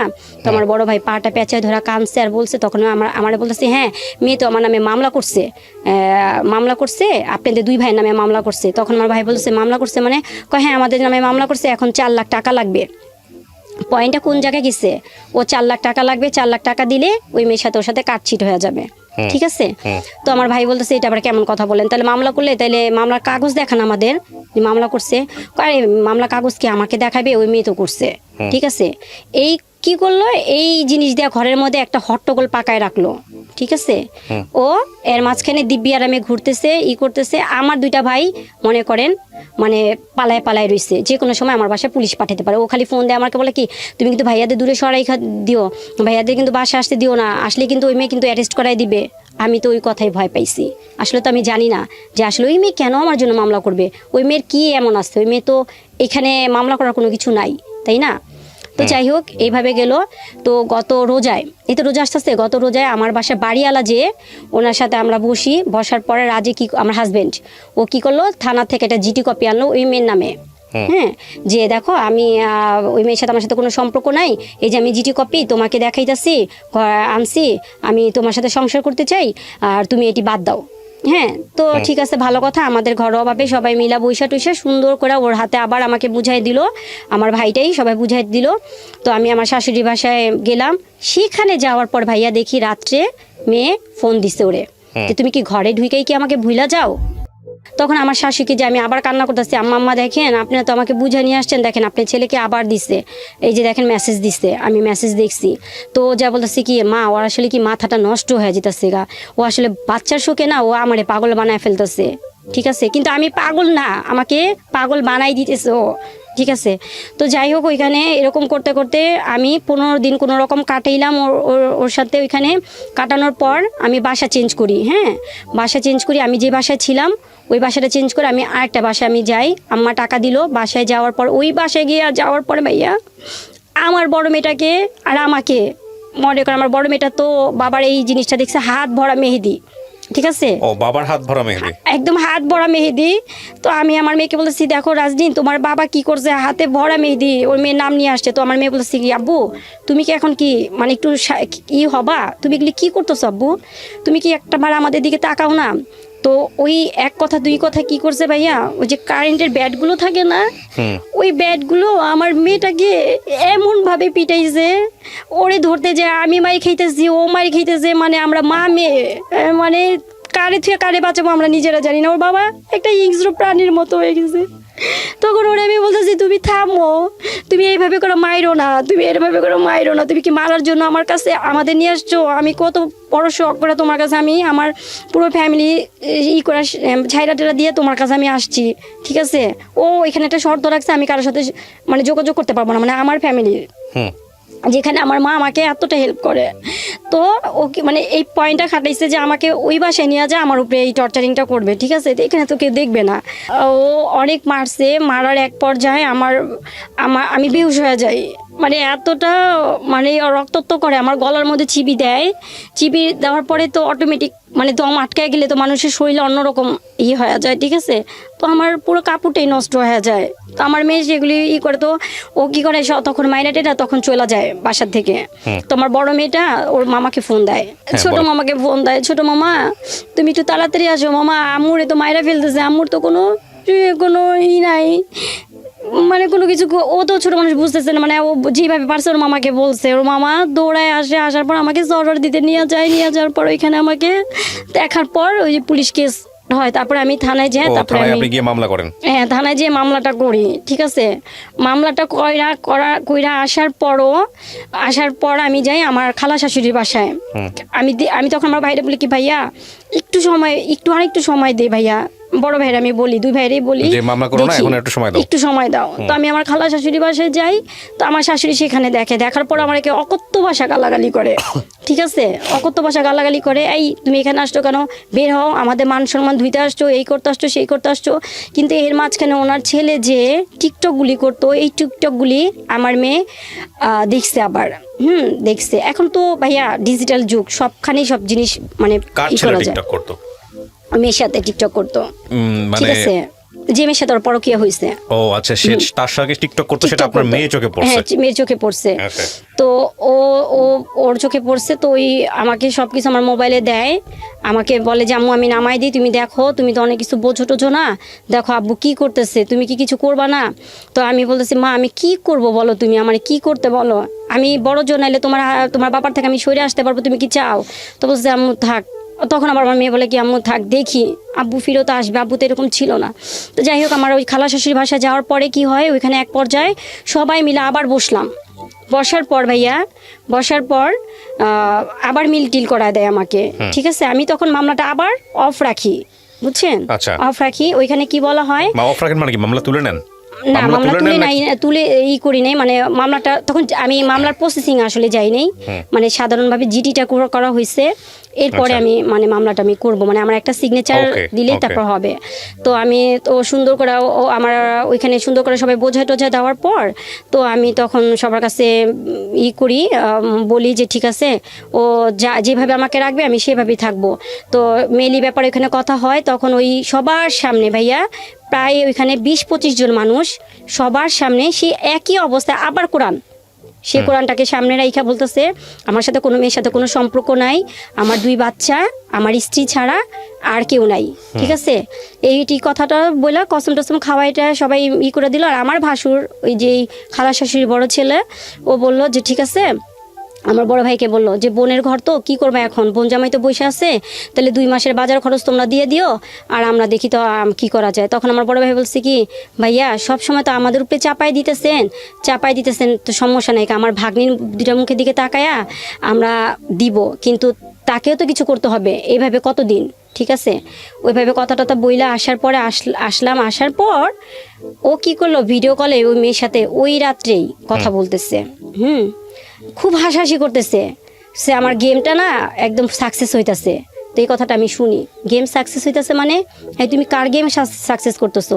তো ওর ফোনটা না ওই রাইখা দিয়ে বালিশের পাশে, আমি জানি না যে ও অলরেডি মোবাইলটারে অন করে এই অবস্থা। তো আমরা বলতেছি কি এই শোন একটা কথা বলি তোরে, এই যে এত কিছু হইতেছে, তখন ল্যাঙ্গুয়েজটা কিন্তু পুরোপুরি চেঞ্জ। তো আমরা বলতেছি এত কিছু হইতেছে তুই কি কিছু বুঝোস না, আমি কি চাই?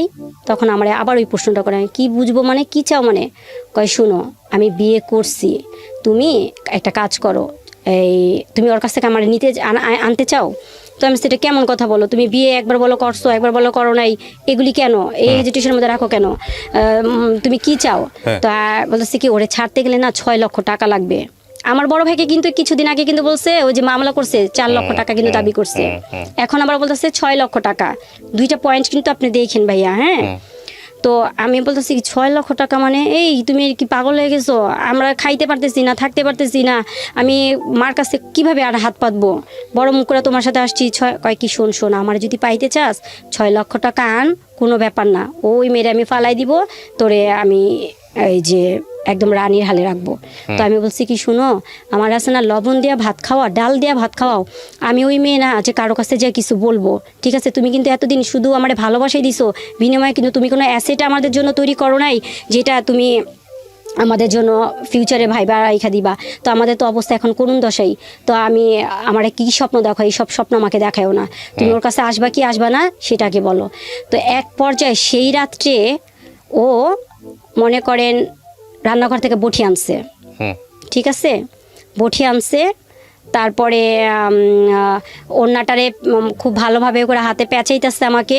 তো আমি তখন ওই দৃশ্যটা দেখার পর না আসলে ভাইয়া যে মানুষটা আমার এতদিনের লাইফ পার্টনার, একটা ভালোবাসার মানুষ ছিল, প্রথম তো ভালোবাসার মানুষ, তারপরে হচ্ছে সন্তানের বাবা, আমি কার বুকে মাথা রাখছি, কার সাথে সংসার করছি আমি নিজেই মিলাইতে পারতেছি না। যে আমার মানে বর্তমান প্রেক্ষাপটটা এমনই হইতেছে যে জিরো, আমি সব দিক দিয়ে মানে আমার মানে শেষ, ঠিক আছে। তো ওর ওই ভয়ঙ্কর ইটা দেখা আমি রীতিমতো আপসেট, ঠিক আছে, আপসেট।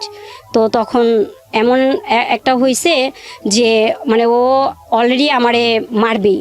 তো তখন ওই সময় কোনো রকম করে ঠান্ডা করলাম, ঠান্ডা করার পরে ওই যে পরে আবার যে আমার মেয়েটা যখন যে টিকটকটা দেখলো না, টিকটক নিয়ে যখন কথা বললো, কথা বলার পর তখন ওই যে আমাকে আর আমার বড় মেয়েটাকে মানে বেধম পিটায়, ঠিক আছে, মানে খুবই মারে। তো তখন মারার পর আমি ওরে বলি যে তুমি শিয়ানা মেয়ের গায়ে হাত উঠাইছো, তুমি কি জানো এটা কত বড় খারাপ কাজ করছো বাবা, হ্যাঁ যে মেয়েটার গায়ে হাত উঠাইছো।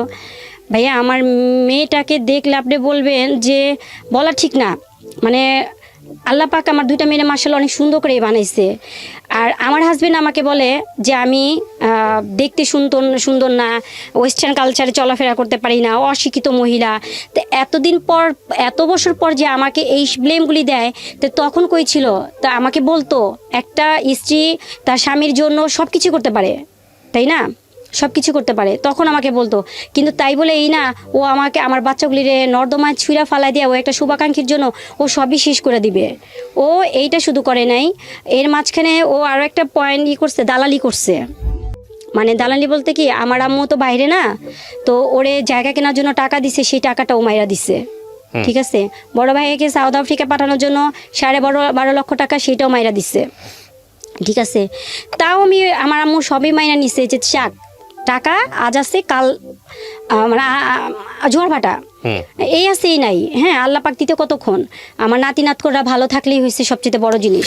আপনি আপনাকে আমি কিছু কোশ্চেন করি, আমি গল্পটা আপনারা এতক্ষণ ধরে যারা শুনছিলেন আমি জানি তাদের ধৈর্যচ্যুতি ঘটবে শেষের দিকে এসে, কয়েকটা প্রশ্ন আমি করি আপনাকে, আপনি যদি একটু উত্তর দেন।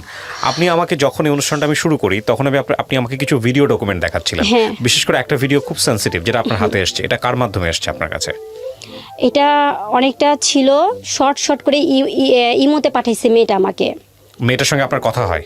মেয়েটা আমার সাথে কথা হয়েছে যখন আমার হাজবেন্ডকে অ্যারেস্ট করাই দিলাম তখন, আর আমার হাজবেন্ডকে যখন অ্যারেস্ট করানো হয় তখন ওর সেলটা ওই যে এসআই নিয়ে যায়, ওই ওর ফোনে পাওয়া যায় এটা? হ্যাঁ এটা আমাকে দিছে 3 মাস পর।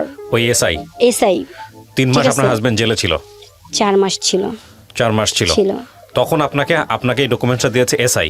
হ্যাঁ, কিন্তু এসআই তো আপনাকে ডকুমেন্টসটা দাও, উনি আমাকে এই ডকুমেন্টসটা মানে করে দেয়, ওপেন করে দেয় নাই, ওর সেলটা আর মেমোরি কার্ডটা আমাকে দেয়। ও আচ্ছা, ওই মেমোরি কার্ড থেকে আপনি বের করেন এটা? হ্যাঁ, আর ওই মেয়ে আমাকে দেয় কারণ এটা তো অনেক বড় একটা ভিডিও, ঠিক আছে। এখানে আপনি যতগুলা ভিডিও আমাকে দেখাইছেন বা যতগুলো ইয়েগুলো আছে সেগুলো নিয়ে একটা রাষ্ট্রীয় গণমাধ্যমেও এটার একটা রিপোর্ট প্রচারিত হয়েছে। কতক্ষণের রিপোর্ট ছিল এটা? মেবি এটা আধা ঘন্টার মতো ছিল। আধা ঘন্টার মতো? কি পুরো ক্রাইম ইনভেস্টিগেশন করা হয়েছে? হ্যাঁ। এবং সেটা করেছেন আপনি কতদিন আগে? 1 মাস আগে। 1 মাস আগে। আপনার হাজবেন্ড এখন কোথায় আছে? আমি বলতে পারবো না ভাই। বলতে পারবেন না? ও জেল থেকে বের হয়ে গেছে? জেল থেকে মেয়েই ওকে ছাড়াইছে। মেয়ে ওকে ছাড়াচ্ছে। আপনার জানার মতো কি ও বিয়ে করেছে ওকে? হ্যাঁ, এখানে একটা কথা ছিল রেখে দিছি। আমার তো প্রত্যেক মাসে মাসে হাজিরা দিতে হয়। হ্যাঁ, হাজিরা দিতে হয়। আপনার কেন হাজিরা দিতে হবে? আপনার বিরুদ্ধে মামলা করেছে? না আমি বাদী, আমার যেতে হয় আর কি। আমি গত 2 মাস আগে খবর নিতে হয় আর কি। হ্যাঁ, 2 মাস আগে আমার 2টা বেবিকে নিয়ে আমার যেতে হয়েছে, তো ওদেরকে নিয়ে গেছি। তখন ওরা হাজিরা দেয় নাই? হ্যাঁ, তখন মেয়ে আসে নাই। ওর লয়ার মামলা করেছে। হ্যাঁ, ওই লয়ার বারবারই বলছে যে বিবাদীর সাথে এই মেয়ের সাথে কোনো সম্পর্ক নাই। আপনার মামলাতে আসামি করেছেন কাকে আগে? আমার হাজবেন্ডকে আর ওই মেয়েকে। ওই মেয়ের প্রপার ঠিকানা আপনি বের করতে পেরেছিলেন? হ্যাঁ, মামলার এজাহারে উল্লেখ করা ছিল সেগুলো? হ্যাঁ। আচ্ছা, তো তারপর এখন আপনি যেটা বলতেছেন যে লাস্ট টাইম আপনি গেছিলেন তখন আপনার হাজবেন্ড হাজিরা দেয় নাই? ও দিছে কিন্তু মেয়েকে দেয় নাই। 2 নম্বর আসামি মেয়েকে করা হয়েছে। আচ্ছা, মেয়েটা দেয় নাই? মেয়েটা দেয় নাই। আর ওর লয়ার বারবার একই কথা বলছে যে আমার বিবাদীর সাথে এই মেয়ের সাথে কোনো সম্পর্ক নাই।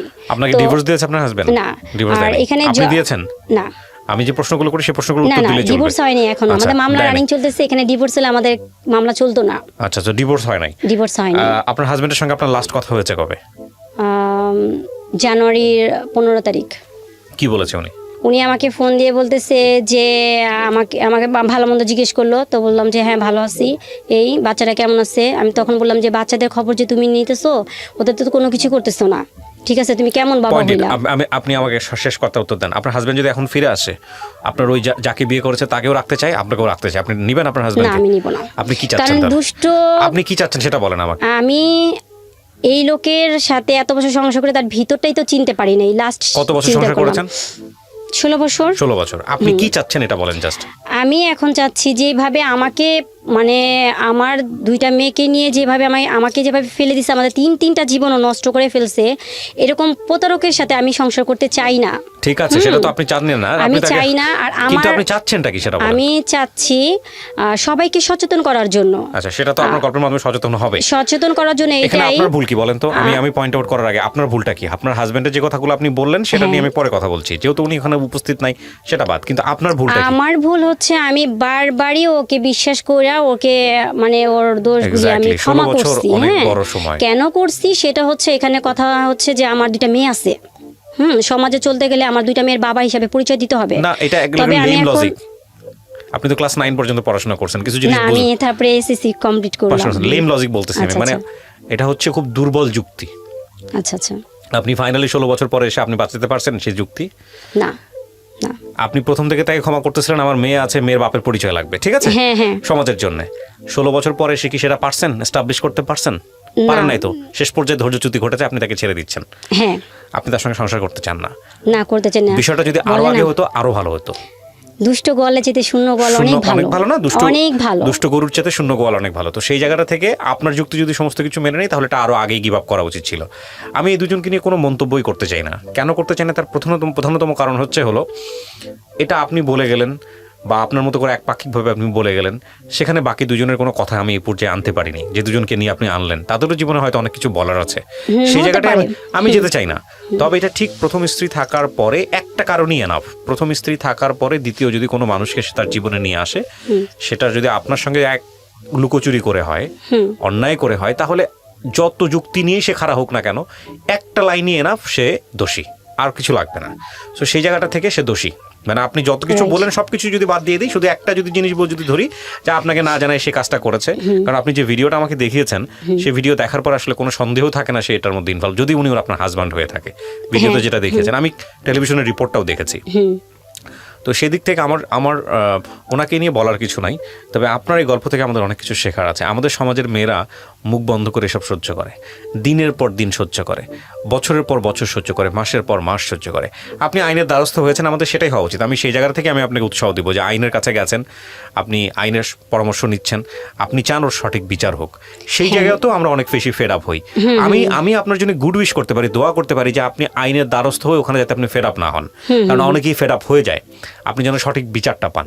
কিন্তু এটা ঠিক যে যেই ভুলটা 16 বছরে হয়েছে, সেই ভুলটা আরও 10 বছর পরে হতে পারতো। আপনার মনে আছে কিনা, আপনি 1 ঘন্টা আগে যখন অনুষ্ঠানটা শুরু করছিলেন, তখন আপনি আমাকে একটা কথা বলতেছিলেন যে ভাইয়া আমার বহুবার মনে হয়েছে সুইসাইড করি। হ্যাঁ হ্যাঁ হ্যাঁ হ্যাঁ, সুইসাইড করতে কি আমি বলি, ওই যে মানে এমন মেন্টালিটি এমনভাবে দাঁড়াইছে না, মানে শান্তিমতো একটা নিঃশ্বাস নেওয়ার মতো কোনো রকম ছিল না। তো আমার বেবিটা মারা যাওয়ার পরে তো ডক্টর আমাকে তো যে ইয়েতে প্রেসক্রিপশনে তো আমাকে ঘুমের ওষুধ দিছিল, তো আমি ওটা খায় না রিল্যাক্স থাকার চেষ্টা করতাম। তো এরকম করতে করতে দেখতাম উইক হয়ে যেতেছি। তো হ্যাঁ, আপনার যে প্রোগ্রামটা অনেক আগে থেকে আমি শুনতাম। ওই সময় একটা জিনিস কি ছিল, আমার হাজব্যান্ডকে সবসময় বলতাম কি, তোমাকে নিয়ে আমি যাব আমাদের ভালো জিনিস বলার জন্য, কিন্তু আজকে যেভাবে আসছি না, এইভাবে বলার জন্য না। তো যাই হোক, তবে আপনার প্রোগ্রামে আমি এত মানুষের, অসহায় মানুষের এত কষ্ট বিদায়ক কথাগুলি আমি শুনতাম, তখন মনে মনে ভিতরে না একটা জিনিস কি, ওই যে আমার যে মেডিসিন, ঘুমের যে মেডিসিনটা না, এই ঘুমের মেডিসিনের জায়গায় আপনার এই প্রোগ্রামটা আমার কাছে এমনভাবে একটা ওষুধের মতো কাজ করছে, আমাকে আস্তে আস্তে আস্তে আস্তে করে নিজেকে প্রিপেয়ারটা এমনভাবে করছে, আরে 10 জন নারী যদি পারে, কেন আমি পারবো না? কেন পারবো না? আর আমি কোন দিক দিয়ে খারাপ? আজকে আমাকে ফেলে দিতেছে। আমার একটা পরিচয় আছে, সবচেয়ে বড় পরিচয় হয়েছে আমি মুসলমান ঘরে, মুসলিম ঘরের সন্তান, মুসলিমের স্ত্রী। আমি নো ওয়েস্টার্ন কালচারে চলাফেরার কোনো দিক আমি যাই না। আর আমার আর একটা পরিচয় হচ্ছে আমি 2টা সন্তানের জননী। আমি মা। একটা মানুষ মা জাতিকে কখনো কলঙ্কিত করতে পারে না। আমি আপনার এই বোধটাকে সম্মান জানাই। আপনাকে আর পরামর্শ করার কিছুই নেই। আপনি আমার এই অনুষ্ঠানে আসছেন, আমি সম্মানিত। এবং আমি মনে করি বাঙালি নারী হচ্ছে শ্রেষ্ঠ, মানে সাহসের দিক থেকে, শৌর্যের দিক থেকে, কাজের দিক থেকে, ধৈর্যের দিক থেকে নিঃসন্দেহে তারা অন্যান্য দেশের তুলনায় অনেক বেশি পরিমাণে আমি মনে করি রেসপেক্টের জায়গায় আছে। হ্যাঁ, এখন আমি ডেফিনেটলি উনি যে সেকেন্ড ওয়াইফ যাকে যদি বিয়ে করে থাকেন, তাকেও আমি অসম্মান করছি না, তার জায়গা থেকে তারা তো বক্তব্য আছে। কিন্তু আমি একটা জিনিস মানে ভাইয়া, আমি অনেক রিকোয়েস্ট করছি ভাইয়া, ওকে অনেক রিকোয়েস্ট করছি। দেখো ঠিক আছে, আমি দেখেন ওই জায়গাটা যাই না। আমি একটা জিনিস শেষ করি, সেটা হলো যে দেখেন জীবনটা তো একটাই, তাই না? আপনি আপনার জীবন নিয়ে আসছেন, এবং আপনি ওই যেটা বলতেছিলেন যে আমল এবং ঈমান নিয়ে আপনি আপনার কবরে যাবেন, রাইট? তো আপনার সন্তানের, আপনার এখন সবচেয়ে বড় দায়িত্বের জায়গাটা যেটা হচ্ছে আপনার সন্তান। আপনার 3টা সন্তান, রাইট? আমি যদি ভুল না করে থাকি। হ্যাঁ, একটা তো দুটো, হ্যাঁ।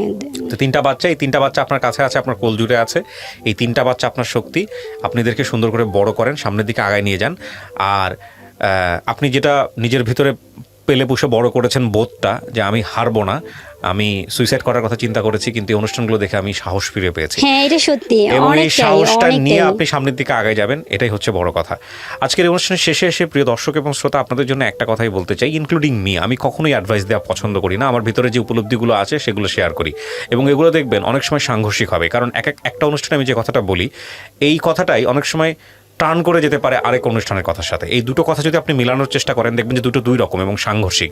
সুতরাং আমার কোনো কথাই আসলে একেবারে মানে সিচুয়েশনাল বাইরে কথা না, মানে আমি যে কথাগুলো বলেছি সেটা সিচুয়েশনের প্রেক্ষাপটে। আজ পর্যন্ত অনুষ্ঠানে যতগুলো যদি পরামর্শমূলক বা উপদেশমূলক কথা আপনি মনে করেন, তাহলে এগুলো আসলে নিউট্রাল পয়েন্ট থেকে না, এগুলো আসলে সিচুয়েশনাল পয়েন্ট থেকে। লাইক একটা গল্প শুনেছি, ওই গল্পের প্রেক্ষাপটে বলেছি। তো এই জায়গাটা থেকে আমি শুধু একটা কথাই বলতে চাই যে আমাদের আসলে প্রত্যেকের জায়গা থেকে শেখার আছে। যদি মনেই হয় যে এই মানুষটির সাথে আমার হবে না, তাহলে ওখান থেকে আমাদের বের হয়ে আসতে হবে, এবং বের হয়ে আসাটা খুবই কষ্টকর, কিন্তু বেটার ফিউচারের জন্য বের হয়ে আসতে হবে। এবং সেখানে ইমোশন দিয়ে চিন্তা না করে যোগ বিয়োগ করতে হবে যুক্তির জায়গাটা থেকে। আর সেই জায়গাটিতে আমাদের ধর্মেরও কোনো প্রবলেম নাই, মানবিকতারও কোনো প্রবলেম নাই, বিজ্ঞানের তো প্রবলেম নাই। তো আমার মনে হয় যে জীবনটাকে সুন্দর করাটা প্রয়োজন, সেটা সৎ উপায়ে এবং ডেফিনেটলি কাউকে কষ্ট না দিয়ে। এটাই শুধু বলতে চাই। অনেক অনেক ধন্যবাদ। আমি শেষ করি আজকের মতো, এবং আমি শুভকামনা জানাই, আমি দোয়া করি আপনার জন্য আজ থেকে আরও 10 বছর পরে আপনি নিজেকে এমন একটা জায়গায় নিয়ে যান। আমার সবার কাছে আমারও একটা কথা হচ্ছে, সবার কাছে আমার একটা কামনা, আমার যেহেতু 2টা মেয়ে, 2টা জান্নাত, হ্যাঁ, ওদের জন্য সবাই দোয়া করবেন, কারণ মেয়েরা বাবার অনেক আদরের থাকে। ওদেরকে আমি অনেকটাই বাবার মতো মার মতো 2টাই আমি ওদেরকে সাহস দিয়ে জোগায় নিতেছি, যাইতেছি। এটা জানি আমি সেভাবে নিতে পারি, ওদেরকে জানি সেভাবে মানুষ রূপে জানি আমি বানাইতে পারি। নিশ্চয়ই আমরা দোয়া করি আপনার মেয়েদের জন্য। প্রিয় দর্শক এবং শ্রোতা, আজ শেষ করছি আজকের মতো এ পর্যন্তই। অনেক অনেক ভালো থাকুন। আজকের মতো শুভরাত্রি। আগামী বুধবার ঠিক রাত 11টায় আমি কিবরিয়া ফিরে আসবো। আর যাবার সময় যে কথাটি বলছি, জীবন ঝুঁকিপূর্ণ যাতে না হয় সেজন্য সবাই অনেক অনেক বেশি সচেতন থাকি, বিশেষ করে কোভিড-19